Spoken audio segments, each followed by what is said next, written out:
dia, boa tarde, boa noite a todos e a todas. Sejam bem-vindos ao sexto episódio da série Contrafogos, promovida pela LPPE. Nosso convidado de hoje é o Luiz Antônio Silva. Ele é graduado em História pela UERJ, mestre e doutor em Estudos de Licenciatura na PUC-Rio, pós-doutor em Teoria da Literatura e doutor em História Social pela UFRJ. Bom, Luiz, nós falaremos um pouco a partir da sua tese, Donos de Corações Solitários, Contribuições da Teoria da Literatura para uma História Cultural do Neoliberalismo. Bom, eu gostaria de começar primeiro elogiando, né? Foi uma leitura muito boa, muito proveitosa, e que surgiram diversas questões, e posso dizer que essa é apenas uma de várias outras que surgiram. Então, Luiz, a cultura cyberpunk, como você cita ao longo do texto, ela é muito presente em RPGs de mesa, né? Sendo um Isso. subgênero do próprio jogo em si.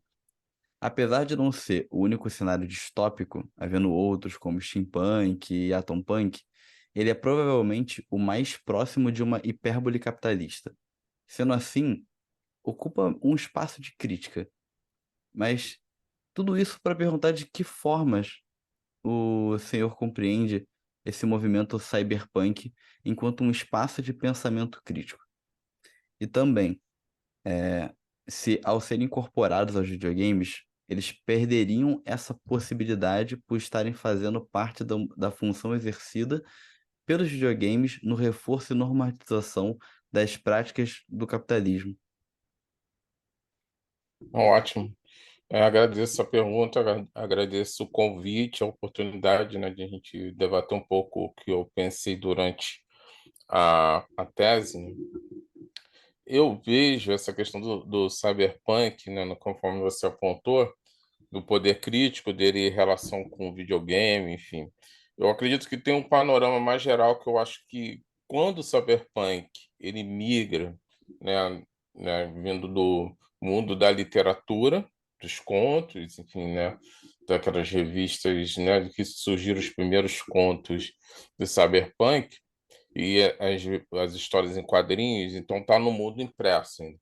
No momento que ele migra para o universo do audiovisual e depois para o digital, que eu acredito que acontece um enfraquecimento do seu poder crítico, que eu acho que enquanto o leitor constrói aqueles cenários todos a partir da sua imaginação, havia e uma outra velocidade, né, na velocidade da leitura uma outra velocidade, então você está fazendo um contraponto, uma super velocidade, uma super movimentação de máquinas, enfim, né, de sistemas de computadores, de simulações, né, isso tudo já estava, né, no cyberpunk do início, né, o Neuromancer, por exemplo, essa imagem da Matrix, né, que depois o filme Matrix retoma isso, mas isso já estava no Neuromancer, que é uma das primeiras obras, do cyberpunk, e ela estava no formato literatura. Então, o que o leitor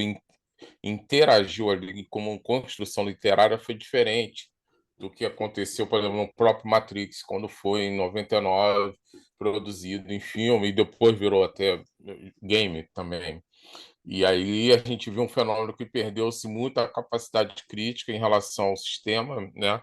E as pessoas ficaram muito mais encantadas com os efeitos especiais novos do filme do que a potencialidade crítica, o diálogo com a literatura, com a filosofia. Então a gente entendeu, compreende um pouco esse fenômeno nessa situação.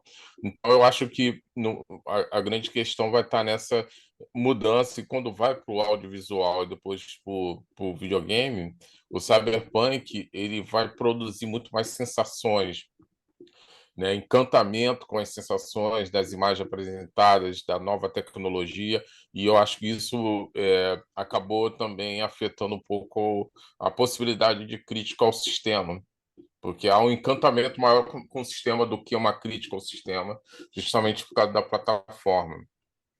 Isso que eu passei a pensar um pouco. São início, né? São questões que surgiram no fazer da tese, e eu fiquei pensando um pouco no por que enfraqueceu essa dimensão crítica, e porque viram uma coisa super cultura pop com os fãs, né, e uma coisa toda meio, né, de um endeusamento, e ao invés de fato do potencial crítico, né. É um pouco um fenômeno que eu acho que está um pouco ligado com as distopias, que as distopias, diferentes da época do Huxley ou do Orwell, George Orwell, é, ou até um pouco essas distopias que a própria Cyberpunk foi herdeiro,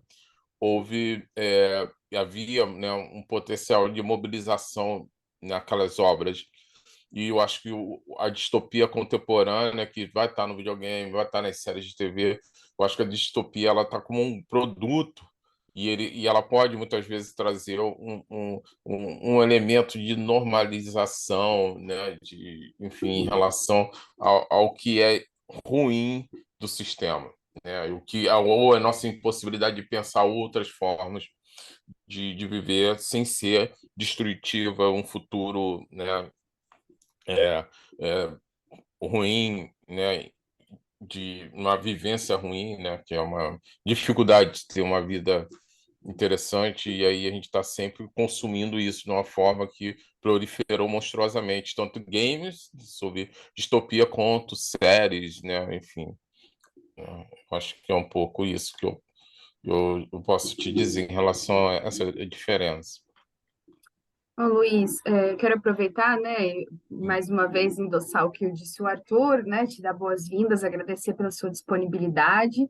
E eu quero te fazer também uma pergunta que eu acho que até tem um pouco a ver com essa que o Arthur colocou, mas trazendo essa questão um pouco mais para uma questão da educação, né?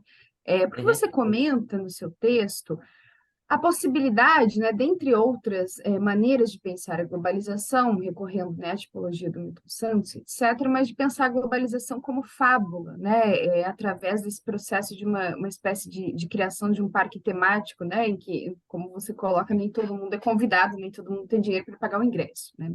Então, pensando nisso, eu queria perguntar para você assim, né? Uma coisa que me chamou a atenção em relação a esse parque temático era nessa imagem urbana dos games, né? Nessa estética sci-fi ou cyberpunk, etc.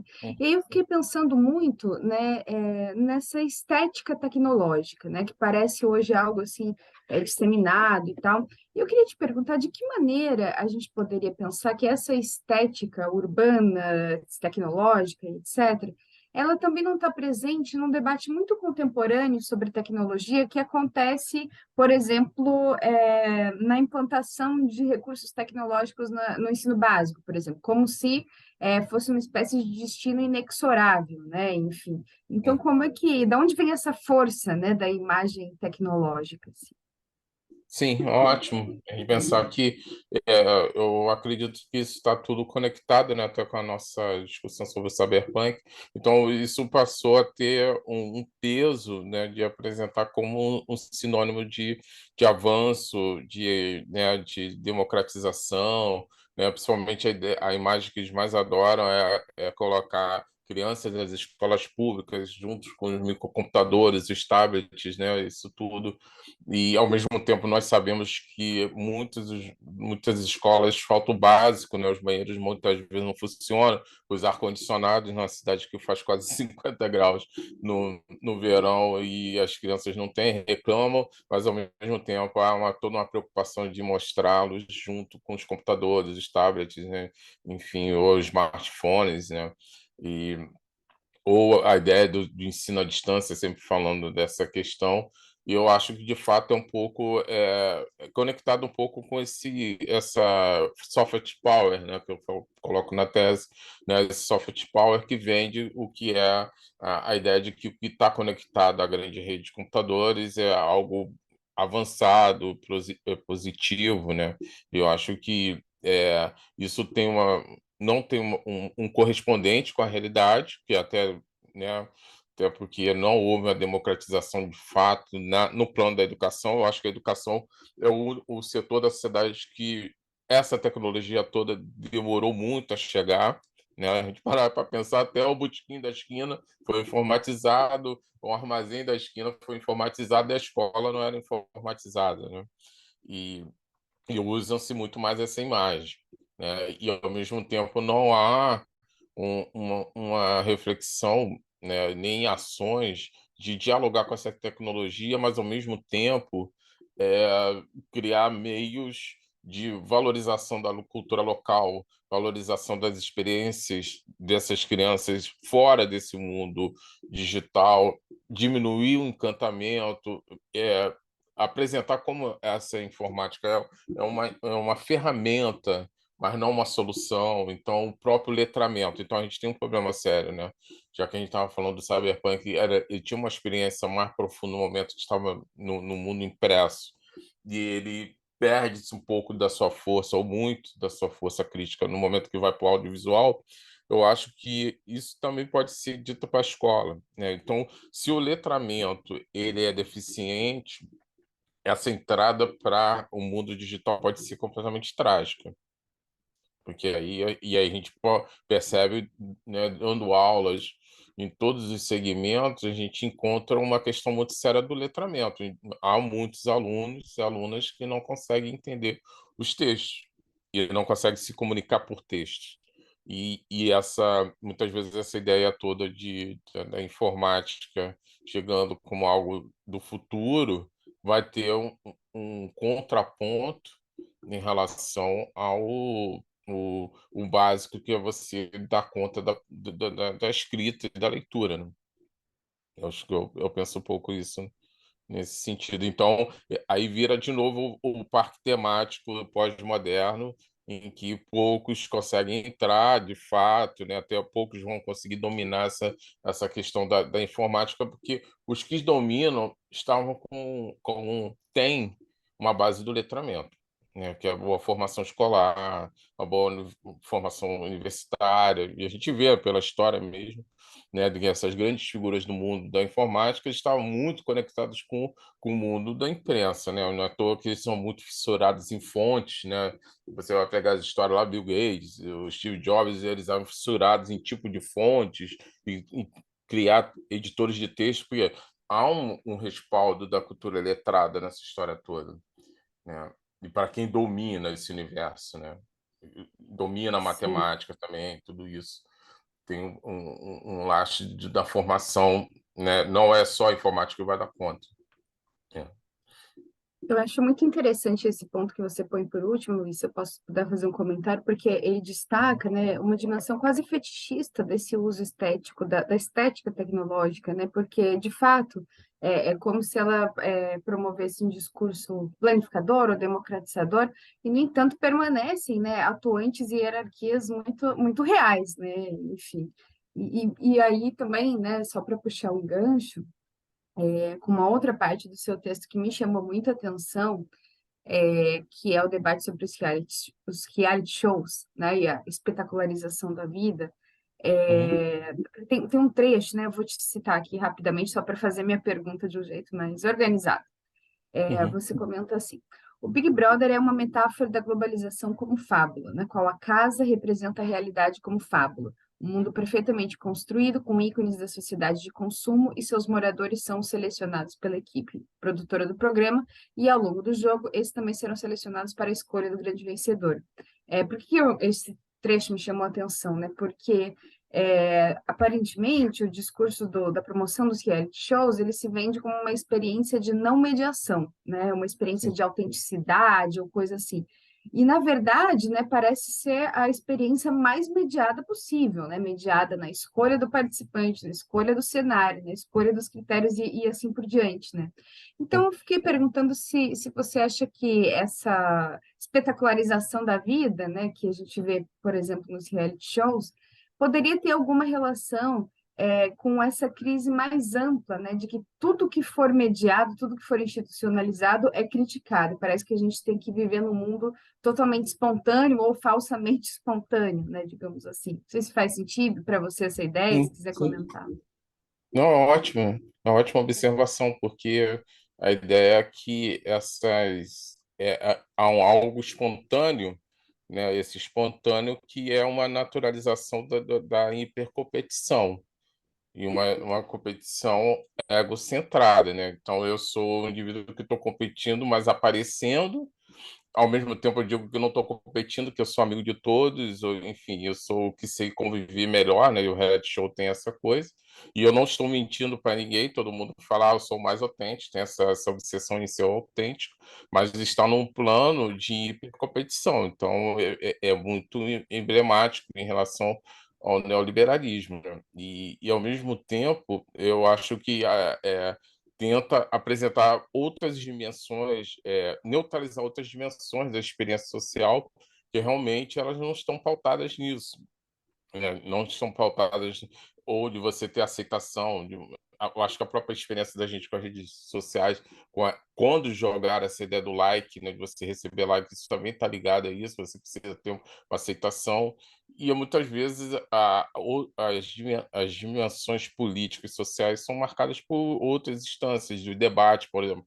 Eu acho que a imagem do espaço público, né, que o Habermas, por exemplo, muitos outros pensadores sempre apontaram muito por isso, nesse espaço público do debate, da produção acadêmica, da própria imprensa, de várias vozes, da crítica, a crítica literária, a crítica de arte, o fazer arte, o fazer, né? Então, todas essas instâncias, elas desaparecem porque são muitas vozes e não tem uma instância de uma legitimação é, é, de votação quase parecida com a votação é, política no sentido partidário, de você ter 40 milhões de votantes por causa de um término de um Big Brother, por exemplo. É, e essas outras instâncias que estão marcadas aí por construir outros sentidos, imaginar outras formas de viver, mutirão para consertar a escola do bairro, enfim, todas essas coisas, né? A associação dos moradores, as experiências dos sindicatos, que são cansativas mesmo, por exemplo, votação, assembleias, né? Pautas, deixar o colega, o companheiro, né? O participante do sindicato, da associação falar, se expressar, ouvi-los, com aquelas reuniões, né, que termina à tarde da noite, essas experiências foram desaparecendo em nome, né, de um tipo de vida que você está sempre se divertindo, sempre né, se ligado às grandes marcas, você está fazendo churrasco, você está mostrando músculo bonitão, você está paquerando a bonitona, quer dizer, tudo parece uma grande boate o tempo todo, 24 horas de boate, né? Que dali tem um pouco. E parece que querem jogar. Esse é um dos elementos da vida neoliberal, né? Que você está sempre numa grande diversão e está sendo sempre recebendo, como se diz, recompensas, né? No plano hedonista, né? Das suas ações. Mas muitas instâncias da vida social adulta ela é marcada por outras dimensões, né?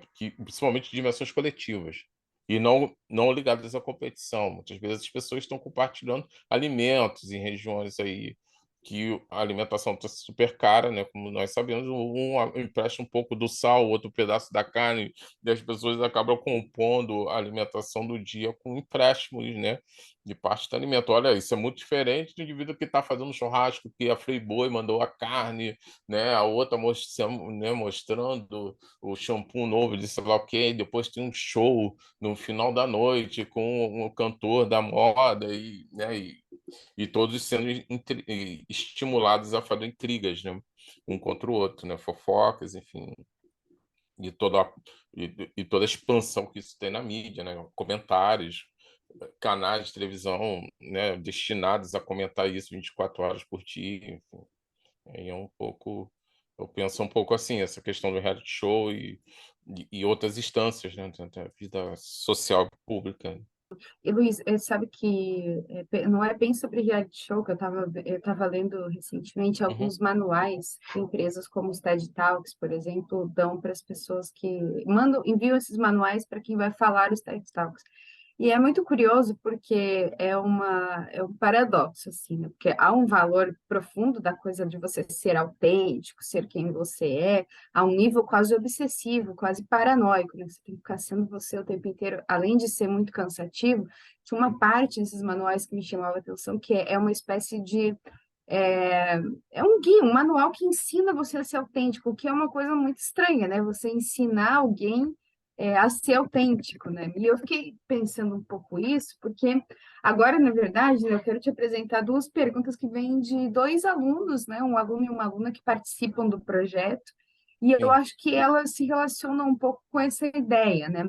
Primeiro eu vou fazer a pergunta da Ana Clícia, porque sim, eu acho que uma das coisas, das questões interessantes, né, de conversar com você e pensar no seu trabalho, é justamente um ponto de vista de encontro disciplinar, assim, entre a letras, a história. E ela fez uma pergunta baseada no seu texto, que eu acho que coloca como os historiadores andam pensando essas questões, e talvez você possa nos ajudar também a pensar como historiadores e outras disciplinas pensam isso, né? A Ana diz o sim. seguinte: em certo momento de sua análise, você fala da incapacidade de produção de sentido para a existência, produzida pela compulsão por jogos. Aí a Ana pergunta: como essa perspectiva contribui para a sensação e formulação de diagnósticos pessimistas acerca das temporalidades, como o presentismo e o atualismo? Quer dizer, né, essa sensação de ultraparticipação, de ultra engajamento, sempre permeada por uma sensação de crise também, né? Parece que as Sim, coisas são paralelas. sim, ótima pergunta. Né, que aí né, essa questão eu comecei a pensar no momento que eu estudei as questões das compulsões, a partir do que o professor João Birman, né, do Instituto de Medicina Social da UERJ, né, ele está mapeando isso a partir da psicanálise, né, e ele aponta que essas compulsões, né, que quer dizer, esse ato de você estar sempre precisando voltar na mesma ação, né, ou é a compra de livro, ou é o consumo de uma substância, ou, né, e no caso do jogo entra um pouco, né, e a gente não tem desenvolvido muitas reflexões, mas os jogos também eles são pautados. Há um número grande de jovens, de fato, que estão num quadro de compulsão por jogos, e muitas vezes a estrutura do jogo faz, né, você ficar bem compulsivo até você chegar ao término, terminar o jogo, mas essa técnica também se espalhou para outras plataformas midiáticas, a gente vê isso nas próprias séries, né? Muitas vezes as pessoas perguntam para você em que série você está viciado. Não é o que você está assistindo, mas qual é a série que você está viciado, porque isso tem uma instância mesmo de compulsão. Então, e aí pensando junto com o que o professor Jalbirman apresentou, essa ausência de produzir um sentido ela está presente nessa questão. Quer dizer, eu não consigo significar as múltiplas experiências que nós temos, somos bombardeados por várias, né, informações, imagens, discursos, isso de uma forma jamais vista, né? A partir do momento que a gente acorda, a gente é bombardeado por notificações, informações, mensagens, né? Uma opção de coisa. Então, produzir sentido para isso tudo é muito difícil, né? Então, muitas vezes a gente entra num modo de compulsão para repetir ações e as ações fazem a gente voltar no dia seguinte, enfim, ou é a série, ou o jogo, ou é a bebida, enfim, em uns casos mais graves, né? E a gente sabe que a indústria farmacêutica, nesse momento, está produzindo cada vez mais, não medicamentos, entre aspas, mas são substâncias que estão, de fato, produzindo compulsão, vício, né? Enfim. Mas aí, então, essa ausência de significado já vem dessa crise que a gente estava falando em relação ao letramento, essa ruptura com o mundo de você ler e entender o mundo, ou propor uma leitura para o mundo, né? Enfim, como aconteceu na modernidade, né? Então, leitores, desde a filosofia, a sociologia, do direito, né, foram construindo obras, enfim, constituições, tudo isso está no mundo do letramento e que produzir sentido. E essa queda da produção de sentido na pós-modernidade está atrelado, claro, essa questão com a relação com o tempo, né? Quer dizer, eu não consigo, né, construir um significado no plano das experiências temporais. É aí que vem a nossa questão com os historiadores, né? Então, muitas vezes, o passado pode ser até um cenário, né, para que eu possa performar, né? É meio como o avatar do jogo e vai estar lá no século XVIII, no meio da Revolução Francesa, mas a missão dele é matar alguém, que ele é um assassino, sei lá o que é de uma, né, enfim, de uma sociedade secreta, de sei lá o que, ele está viajando pelo tempo matando os outros.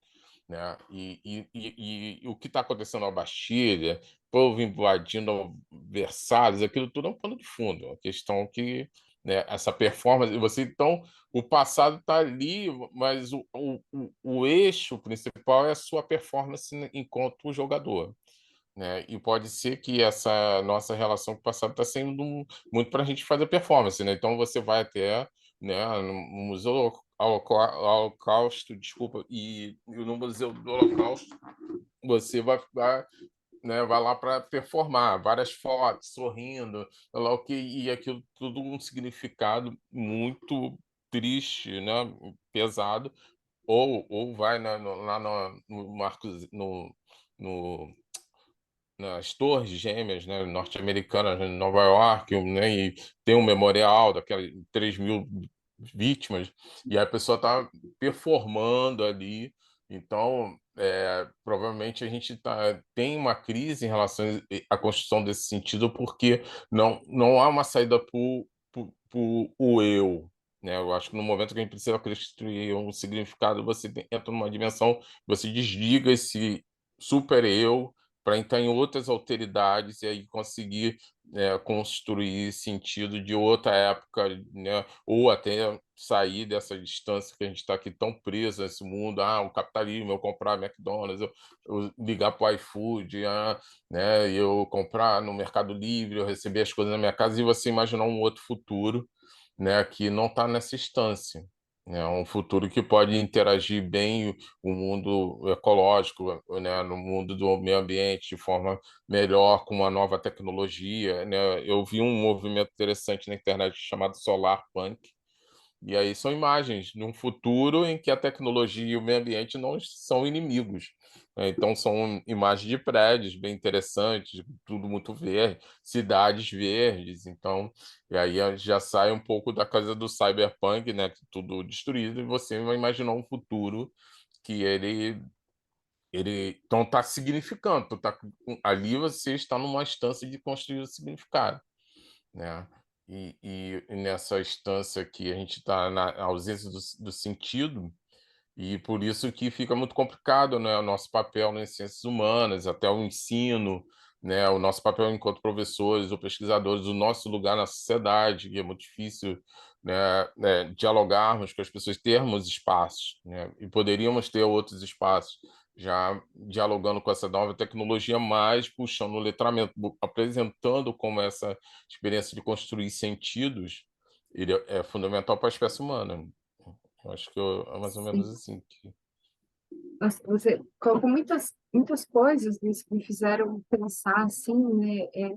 Me chamou muita atenção essa coisa da performance sobre o passado, né? Muitos historiadores têm destacado coisas, penso, por exemplo, no Jeremy de Groot, por exemplo, dizendo que assim, né? É como se o consumo de história, o livro que ele chama Consumindo História, né? É como se o consumo de bens do passado ele viesse descolado de uma relação propriamente narrativa com aquilo, né? Como se ele fosse de fato assim um consumo performático, né? E bom, é, dá para a gente perceber a escolha lexical, né, das pessoas ao dizerem que preferem tal influenciador do que outro, né? Dizendo que preferem consumir conteúdo de tal pessoa, né? Quer dizer, a escolha do verbo é muito representativa. Eu queria, né, agora sim a gente vai se encaminhando para o final, vou te fazer uma última pergunta, mas eu acho que essa última pergunta ela tem uma relação um pouco com essa coisa do consumo e da performance, porque justamente me parece que a gente está tentando fazer aqui conjuntamente um esforço de separar essa artificialidade de uma vida real que acontece a despeito de tudo isso, né? Quer dizer, as crises continuam, a crise ambiental, a crise econômica, etc. E pensando nisso, né, eu acho que não dá para a gente deixar de lado o fato de que os mundos sociais, os grupos sociais e os países também, eles ocupam posições distintas nessa história toda, né? Quer dizer, as desigualdades e as hierarquias, elas seguem atuantes neste mundo, neste parque de diversões que, como tu bem coloca, né, tem alguma coisa de muito artificial, né? Tudo isso para dizer que a pergunta do Lucas Couto, né, que vai encerrar essa nossa entrevista, é uma pergunta que se direciona para pensar um pouco do Brasil, né? Ele diz o seguinte: Como sabemos, o neoliberalismo não se restringe à questão econômica, e ele penetra em outros aspectos da vida social e cultural de diversas formas.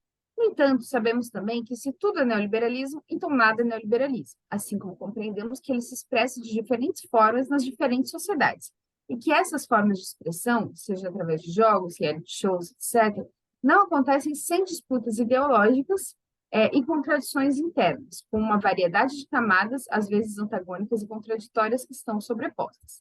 Nesse sentido, aí eu Lucas pergunta, a partir dessas ponderações, como você interpreta a recepção deste material neoliberal, no caso específico brasileiro, considerando os limites e as particularidades dessa recepção?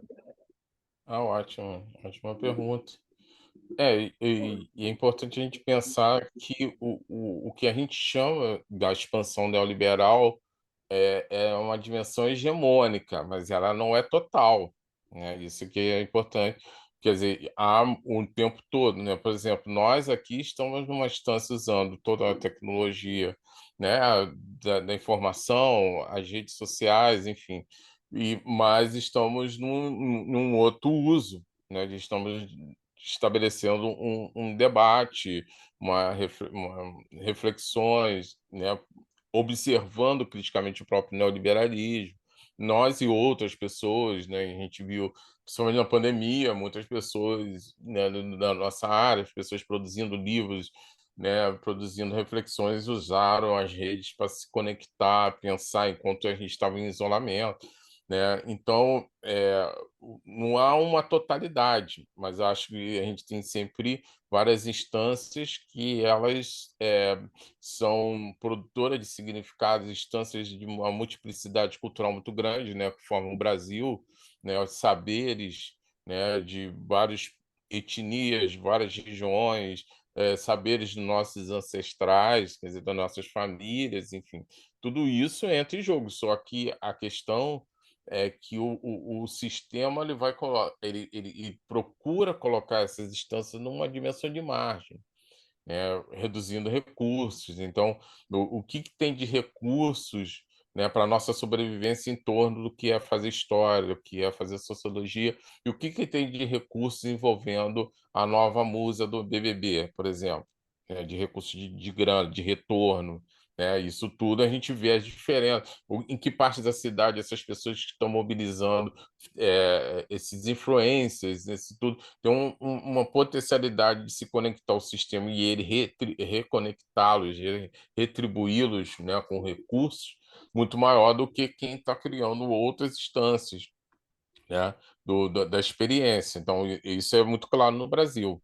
Então, o Brasil tem os velhos problemas, mas os problemas produzidos pelo neoliberalismo, principalmente depois dos anos 90, esses problemas produziram uma desigualdade monstruosa, uma explosão da violência. Essa própria violência, ela como se diz, ela vira um grande produto midiático, então vai ter desde programas televisivos sensacionalistas a filmes pretensos, críticos, né, que impõem até uma visão meio fascista da questão, né, que a gente sabe bem, esses filmes fizeram grande sucesso, eles estão se aproveitando, transformando essa miséria toda em um grande produto. Ao mesmo tempo, há grandes esforços coletivos, né, como movimentos, né, dos pré-vestibulares comunitários, que influenciou a própria estrutura da UERJ, né, de ser uma das primeiras universidades a ter a política de cotas, muito influenciada por vários movimentos dos cursos comunitários nos anos 90. Isso influenciou. Quer dizer, a gente teve uma vitória política dentro dessa universidade, e a gente vê que é uma universidade que tem um caráter muito mais plural ao chegar no campus da UERJ em comparação aos campi de outras universidades, né? Então, essas dinâmicas que é do mundo analógico, mesmo do encontro, você, né, dá aula, eu dei aula muito em curso comunitário, né, tirar xerox do próprio bolso para levar as aulas dos alunos, enfim. E isso tudo são outras experiências, né, que elas não estão marcadas nessa linha, né, do eu mais eu me mais, eu, né, eu, meu sucesso. Claro que isso invadiu muito a vida universitária, mas, ao mesmo tempo, a gente vê que isso há outros caminhos, né, linhas de fuga, né, dessa história toda, na cultura popular, na música, produção de cinema, né? Muitas pessoas estão... A arte também é um elemento muito forte, a arte brasileira é muito forte nessa capacidade de reler, de criticar, de ridicularizar o neoliberalismo. Eu lembro que eu assistia o Aprendiz, né? Eu vi o Aprendiz na versão brasileira, principalmente agora para a tese, e logo depois do Aprendiz tinha uma versão do Tom Cavalcante que era o Infeliz, né? Então ele usava todo o recurso do cômico, que é muito da nossa cultura, para apresentar o quanto era ridículo a versão brasileira do Aprendiz, que já é uma coisa ridícula já do plano norte-americano. Então, esse é um exemplo, né, que era muito divertido ver como é que aquilo, e ele, o Tom Cavalcante, com uma grande habilidade de ser um humorista, ele caçava perfeitamente os pontos mais ridículos que tinha daquele programa do Aprendiz, para fazer o Infeliz, que o nome já é incrível, né? De altamente crítico em relação ao neoliberalismo. Aquele é o infeliz, o cara que está ali, né? Então, eu acho que, para responder a pergunta do Lucas, né, é esse sentido que a gente tem para observar. Então, enquanto historiadores, enquanto cientistas sociais, é muito importante ver também como há outras instâncias de pontos de fuga dessa hegemonia neoliberal. Né? Na tese, eu não conseguia, de fato, né, há um limite. Né? Então, quando até a própria Bianca falou que parecia uma tese muito pessimista, mas porque eu estava muito preocupado em dar conta nesse mundo da fabulação neoliberal. Né? E aí acabou que eu não abordei todas essas questões que o Lucas observou bem. Mas e aí? O que tem de fora dessa coisa? Senão a gente tem uma sensação que a gente não tem saída, né? Eu acho que até pelo contrário, eu acho que o sistema ele é inquieto, ele produz ansiosos, ele maltrata até quem está lá ganhando um grande salário, CEO, sei lá, ele não dorme porque o sistema ele está sempre em risco, né? Então eu acho que é um pouco nessa linha que eu vejo. Sim, bom, Luiz, eu acho muito interessante que bom, é uma questão que às vezes aparece, né? Esse projeto é ligado, tem uma disciplina eletiva que a gente está tendo agora também. Muitas vezes acontece um pessimismo generalizado no fim de cada aula, assim, a ponto de eu repensar, né, a escolha da bibliografia. Então, eu acho muito interessante que você termina essa fala, né, justamente destacando essas possibilidades, né? A possibilidade de imaginar outras configurações e, às vezes, de encontrar elas onde elas já existem. Então, assim, com isso, com o agradecimento por esse encaminhamento um pouco mais otimista, eu quero aproveitar e te agradecer imensamente pela disponibilidade de estar aqui conosco, partilhando um pouco da tese e um pouco de reflexões que surgem da conversa, né? Enfim, que eu acho que são muito importantes também. Quero agradecer também o Arthur Teixeira, que participou da entrevista, o Lucas Couto, a Ana Clícia, que enviaram perguntas, a Ingrid Ladeira, que está nos ajudando aqui na técnica, e te agradecer, né, e desejar uma boa noite a todos. Vou te passar a palavra, caso você queira fazer um comentário final, senão a gente vai encerrando por aqui. Não, eu só quero agradecer também, foi ótimo. Né? É um pontapé para a gente conversar mais sobre essas questões também. E é bom porque a tese é um momento muito solitário, né? E agora, nesse pós-tese, ter a oportunidade de conversar com vocês e conseguir também ter um bom debate, né? Vocês desenvolveram ótimas questões, também coisas que me provocaram pensar mais sobre a tese de outro ponto de vista. Eu gostei muito. Eu agradeço muito e boa noite para vocês. Obrigada, boa noite.